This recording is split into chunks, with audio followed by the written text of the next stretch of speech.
So the Beats Studio Buds Plus earbuds are awesome, and if you end up buying these, there are really two tips I want to go over for keeping the battery life on them good, but also being able to check the battery life as well.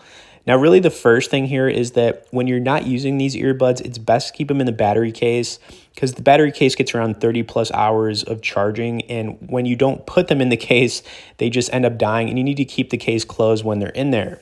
Now, as far as being able to check the battery life on these, this is another big tip. It's going to be for iOS users, and what you need to do is just add the battery widget on your iPhone. Now, this is super easy to do, and when you do it, typically just open the case on your earbuds, and it's going to show you as long as you're connected where you're at. There's actually two other options for the battery widgets, and I'm going to throw up the second one.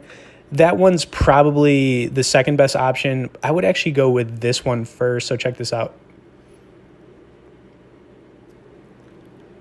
That one right there, because it's a little bit smaller, it's going to take up less space on your home screen, and obviously there's one other battery widget I'm going to throw up here. It's a little bit obnoxious and annoying, but it is the third option. It's kind of crazy looking at the battery widget. They haven't really updated it since, what, iOS 14? But let's check this out. Yeah, that one's pretty ridiculous. But anyways, that's going to be the best way to like check the battery life on the Studio Buds Plus earbuds. And yeah, anyways, hope you guys enjoyed this. We're going to be putting out some more content on these earbuds the next couple of days. Thanks for watching it. And we'll see y'all in the next video.